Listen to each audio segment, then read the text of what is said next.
বন্ধুরা, প্রতিদিনের মতো আজকে আবার চলে এসেছি দুপুরের খাবারের ভিডিও নিয়ে। এই দেখো প্রতিদিনের মতো মা আবার আজকে ভাত বেড়ে দিচ্ছে। এই দেখো ভাত বাড়া মোটামুটি হয়ে গেছে, আর তারপরে দিয়ে দিচ্ছে উচ্ছে সেদ্ধ। এই দেখো ভাত বাড়া কমপ্লিট। দেখো এরপরে দিচ্ছে পটল ভাজা। এই দেখো পটল ভাজা খেতে আমার খুবই ভালো লাগে, এর জন্য মাঝে মাঝেই পটল ভাজা করতে বলি। এই দেখো পটল ভাজা দিয়ে দিয়েছে থালায়।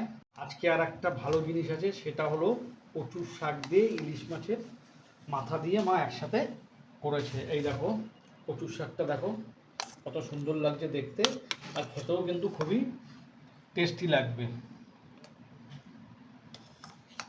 এই দেখো ইলিশ মাছের মাথা আর কচুর শাকও দেওয়া হয়ে গেছে।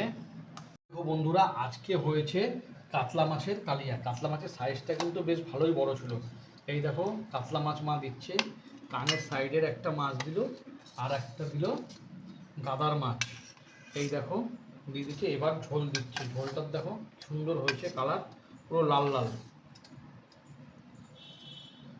এই দেখো তাহলে মাছ দেওয়া আজকে কমপ্লিট। এই দেখো তাহলে আজকে মেনুতে কী কী আছে তোমাদের আরেকবার দেখিয়ে দেই। এই দেখো তাহলে ভিডিওটা আজকে এখানেই শেষ করলাম। বাই বন্ধুরা।